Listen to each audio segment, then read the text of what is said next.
नमस्कार आप सभी बच्चों का।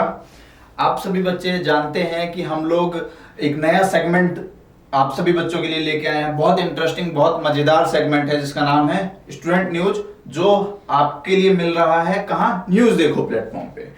तो इस सेगमेंट की शुरुआत करते हैं। आप सभी जानते ही हैं कि इस सेगमेंट में हम बहुत इंटरेस्टिंग, बहुत मजेदार और आपके काम की जो खबरें होती हैं उसके बारे में डिस्कस करते हैं। और आप सभी लोगों को आई होप कि बहुत मजा आ रहा होगा, बहुत इंजॉय कर रहे होंगे। तो शुरुआत करते हैं आज के इंटरेस्टिंग और मजेदार न्यूज के बारे में। आज डेट क्या है, 16 सितंबर की न्यूज के बारे में। तो सबसे पहले कहां चलते हैं, फ्रंट पेज पे, न्यूज़पेपर के फ्रंट पेज पे चलते हैं। न्यूज़पेपर के फ्रंट पेज पे आप सभी बच्चों के लिए क्या न्यूज है, आप सभी बच्चों के लिए जो न्यूज है उसको मैं आपको दिखा दूं। ये न्यूज है और ये न्यूज क्यों इंपॉर्टेंट है, क्यों आप सभी लोगों के लिए खास है और क्यों आपको पढ़ना जरूरी है। देखिए, भारत में जो चीतों का एक नस्ल था, जो चीते थे, वो खत्म हो चुके हैं। अब भारत में रहे नहीं है चीते। लेकिन जब भी कोई नस्ल या कोई ऐसी खास प्रजाति जब एटमॉस्फेयर से खत्म हो जाती है या उस एरिया से खत्म हो जाती है, तो नेचुरल जो डिसबैलेंस हो जाता है। तो उसी को मेंटेन करने के लिए और इस नस्ल को इंडिया में और ग्रो करने के लिए भारत सरकार, इंडियन गवर्नमेंट क्या कर रही है, नामीबिया से चीते लाए जा रहे हैं। और ये चीते क्या करेंगे, ये चीतों को रखा जाएगा, उनको डेवलप किया जाएगा और आने वाले समय में उनकी प्रजाति को और बढ़ाया जाएगा। इससे आप जो नेचुरल डिसबैलेंस है उसको ठीक कर पाएंगे और एक प्रजाति जो विलुप्त हो चुकी थी उसको ग्रो करने में अपना सपोर्ट कर पाएंगे, कंट्री सपोर्ट कर पाएगी। तो इसी के लिए लाया जा रहा है और ये कल भारत पहुंच जाएगा, यानी 17 तारीख को ये भारत में पहुंच जाएगा, जयपुर में पहुंचेगा। उसके बाद में उसका जो जहां पे उसको ग्रो किया जाएगा वो जगह है कूनो पालापुर अभ्यारण्य, वहां लेके जाया जाएगा और वहां उन सब चीतों के लिए पूरा अरेंजमेंट किया जाएगा। तो ये खबर है जिसको आपको पढ़ना चाहिए और आपको याद करना चाहिए, क्योंकि ऐसे क्वेश्चंस ना आप ये देखेंगे रिसेंट में कौन बनेगा करोड़पति के प्लेटफॉर्म में पूछा गया था। तो ये सवाल आपसे कहीं एग्जाम में भी पूछा जा सकता है। बड़ा इंटरेस्टिंग है और गवर्नमेंट बहुत फोकस कर रही है इन चीजों पे। और एज ए बच्चे आप भी एनवायरनमेंट से रिलेटेड ये टॉपिक है तो आपको भी समझना बहुत जरूरी है। उसके अलावा पूरे फ्रंट पेज पे बहुत ऐसी कोई खास इंपॉर्टेंट न्यूज नहीं है जो आप सभी लोगों से डिस्कस किया जा सके। ये न्यूज है जिसके बारे में मैं थोड़ा सा और बता देना चाहूंगा।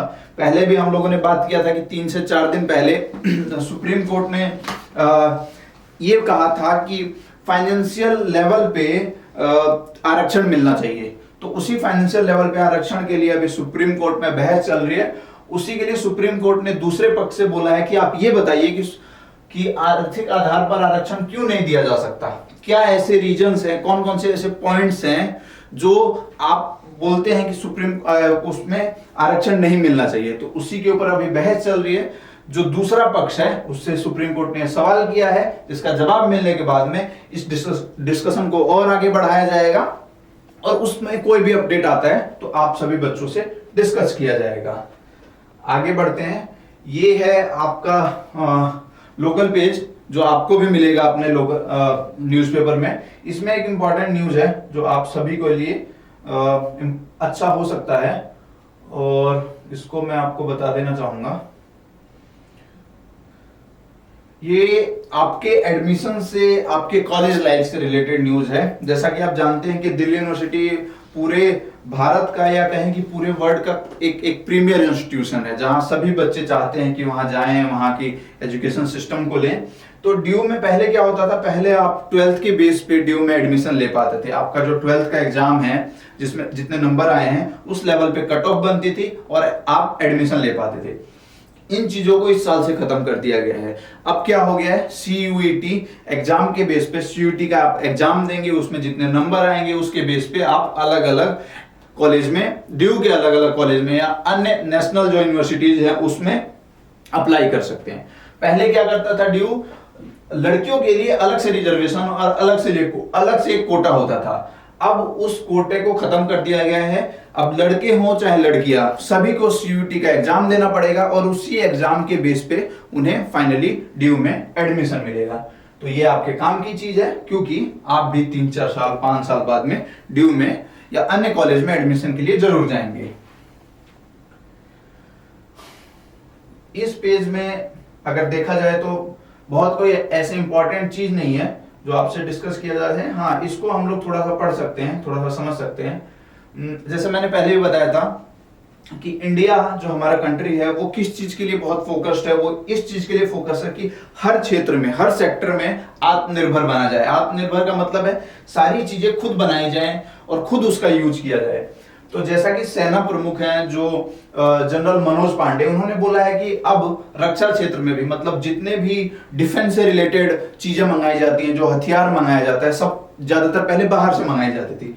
अब इनका मानना है, जो रक्षा प्रमुख का मानना है कि इन चीजों को भारत में ही बनाया जाएगा और भारत ही यूज करेगा। तो ये एक अच्छा स्टेप है हमारी कंट्री के लिए भी और इकोनॉमिकल वे में भी अच्छा स्टेप है। इससे भारत का जो खजाना है वो बचेगा और भारत में अगर चीजें बनेंगी तो ज्यादा से ज्यादा रोजगार मिलेगा लोगों को।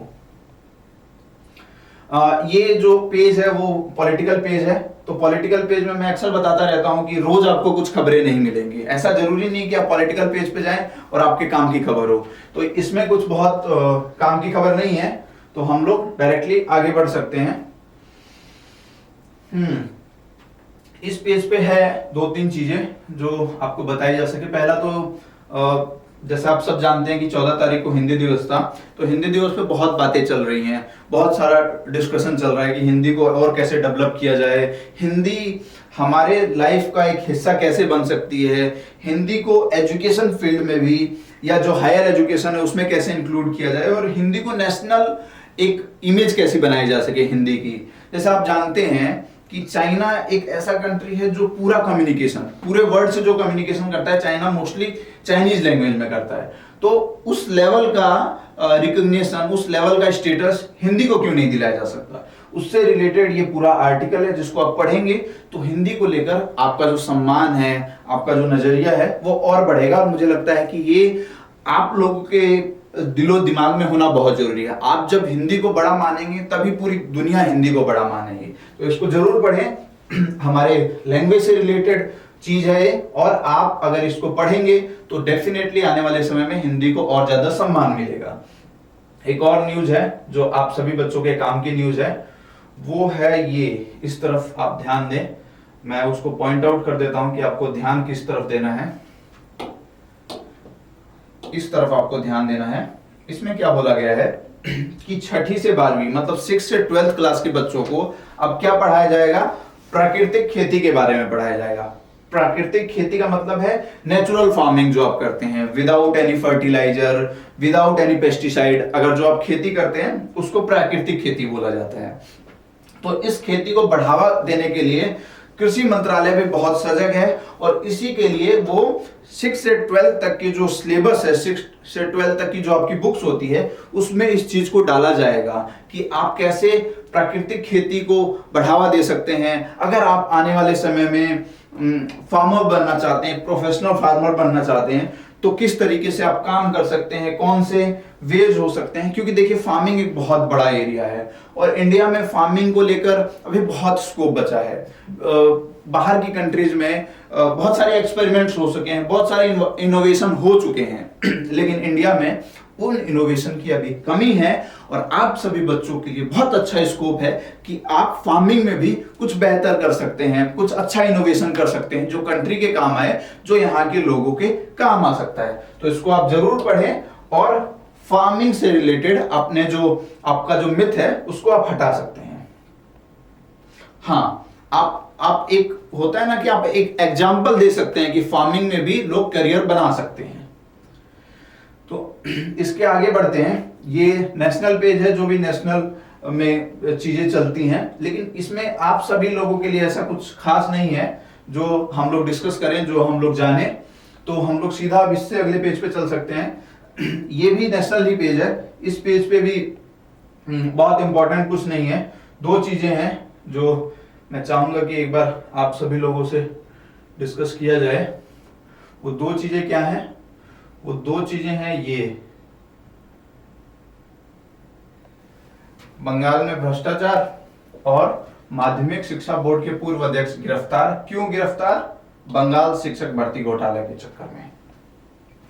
ये राष्ट्रीय पेज का 2 बड़ी खबरें हैं और दोनों में जो कॉमन चीज है वो क्या है, करप्शन, भ्रष्टाचार। तो इससे आप क्या समझ सकते हैं कि अभी भी देश में अलग अलग राज्यों में अलग अलग डिपार्टमेंट में भ्रष्टाचार बहुत अंदर तक है, ऊपर से लेकर नीचे लेवल तक भ्रष्टाचार है। हाँ, अक्सर हम कहानियां सुनते हैं कि अब भ्रष्टाचार खत्म हो रहा है, भ्रष्टाचार अब कहीं नहीं रह गया है, जो ईमानदार लोग हैं उनकी भी पूछ है, उनको भी रिस्पेक्ट मिल रहा है, लेकिन ऐसा एक्चुअल में अभी देखने को नहीं मिल पा रहा है। आप देखेंगे कि रोज आपको खबरें ऐसी मिलती रहती है कि यहाँ भ्रष्टाचार हुआ, उस डिपार्टमेंट में भ्रष्टाचार हुआ, लेकिन आप सभी बच्चे भारत का भविष्य हैं। आप सभी बच्चे ही डिसाइड करेंगे कि भारत किस ओर जाएगा आने वाले 25 सालों में, 30 सालों में। तो इस खबरों से आप क्या सीख सकते हैं कि भ्रष्टाचार को जीवन का हिस्सा नहीं बनाना चाहिए, क्योंकि भ्रष्टाचार से अल्टीमेटली क्या होता है, जेल में जाना होता है, आपकी बदनामी होती है, तो कोई फायदा नहीं है। आप देश के आप अपने साथ देश का भी नुकसान कर रहे हैं। तो इन चीजों से आप ये सीख सकते हैं, इस खबरों से ये सीख सकते हैं कि भ्रष्टाचार को खत्म करने के लिए हम क्या कर सकते हैं, कौन से ऐसे स्टेप्स हैं जो हम लेके भ्रष्टाचार को खत्म करें। उसके अलावा कोई खास ऐसी चीज नहीं है। भ्रष्टाचार एक इंपॉर्टेंट पॉइंट रहता है हमेशा। भ्रष्टाचार से रिलेटेड आपके पास बहुत सारे निबंध लिखने के भी आते हैं, तो वो भी आप इन आर्टिकल से पढ़ के सीख सकते हैं। ये एडिटोरियल पेज है, लेकिन एडिटोरियल पेज पे अभी हम लोग चर्चा नहीं कर रहे हैं। तो हम लोग आगे बढ़ते हैं, देखते हैं कि कौन सा पेज अब आपके काम का है। ये पेज है बिजनेस पेज, लेकिन बिजनेस पेज पे भी बहुत ऐसी कोई इंपॉर्टेंट न्यूज नहीं है जो अभी आप सभी बच्चों के साथ डिस्कस किया जा सके। इसमें ज्यादातर चीज है जो या तो बिजनेस में कुछ बदलाव आया है, या बिजनेस पहले की जो खबरें हैं उन्हीं का फॉलोअप है। तो इस पे अभी डिस्कस करना समझदारी वाली बात नहीं होगी। हाँ, कुछ आपके काम की होती, आपके स्टैंडर्ड के बराबर होती, तो हम लोग बिल्कुल डिस्कस करते। अब हम लोग सीधे चलते हैं जो हमारे इस पेज पे है, ये इंटरनेशनल पेज है, और इस पे मुझे एक चीज दिख रही है जो आप सभी लोगों से डिस्कस किया जा सके। ये खबर है वो,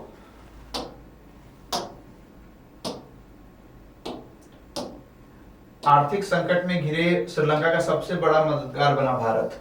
जैसा आप सब जानते हैं कि श्रीलंका अभी फाइनेंशियल क्राइसिस से जूझ रहा है। श्रीलंका में महंगाई बहुत बढ़ गई है, सरकार के पास पैसा नहीं है, जो मंत्री हैं जो वो पहले ही घोटालों के केस में फंस चुके हैं।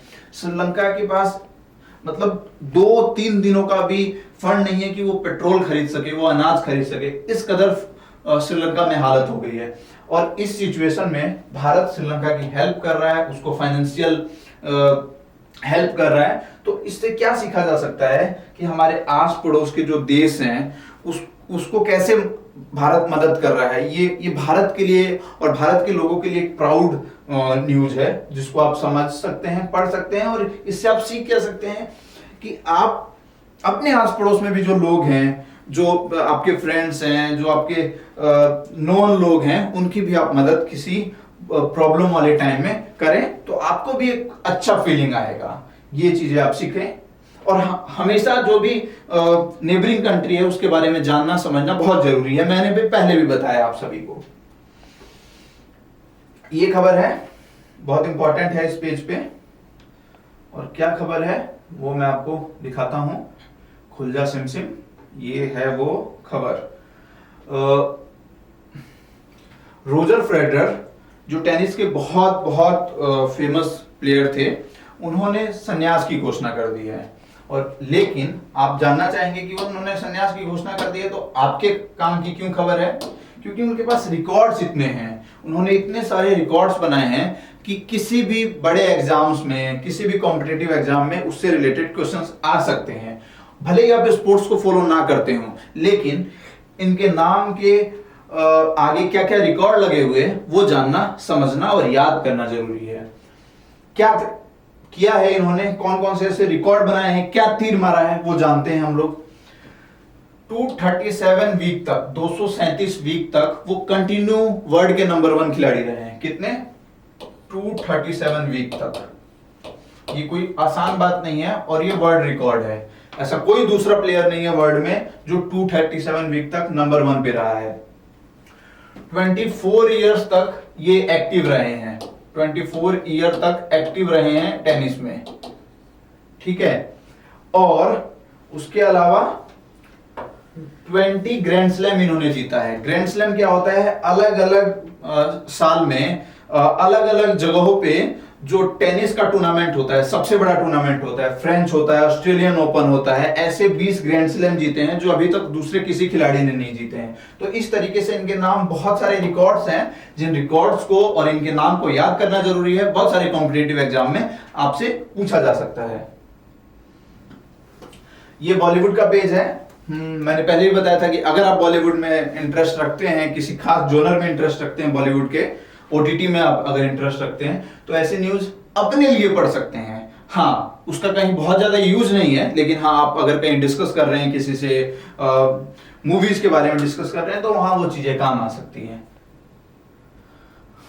इस पेज पे भी बहुत खास नहीं है, मेडिकल से रिलेटेड एक दो आर्टिकल्स हैं। मेडिकल फील्ड में अगर आपका इंटरेस्ट है तो इन आर्टिकल्स को पढ़ेंगे तो आपको कुछ अच्छी फ्रूटफुल जानकारी मिल सकती है। तो इस तरीके से आज के पूरे सेगमेंट में, आज के पूरे न्यूज़पेपर में हमने देखा, समझा कि 6 से 7 या मैक्सिमम 5 से 6 ऐसी न्यूज थी जो आप सभी बच्चों के नॉलेज को इंप्रूव करने के लिए काम की थी। आई होप कि आपने बहुत अच्छे से उस चीज को समझा होगा और इनको याद करके आप अपनी लाइफ में इंट्रोड्यूस करेंगे, आप अपनी नॉलेज को एनहेंस करने के लिए इन चीजों को याद करेंगे, नोट डाउन करेंगे और हमारे साथ हमेशा इस सेगमेंट पे जुड़े रहेंगे। आने वाले समय में हम इसमें और भी बहुत सारा चेंजेस लाएंगे, आपके अकॉर्डिंग, आपको जो पसंद आता है वो सारी चीजें डालेंगे। तो आप हमें जरूर बताइए कि आप क्या चाहते हैं हमसे, वो सारी चीजें हम इंक्लूड करेंगे। तब तक के लिए थैंक यू वेरी मच।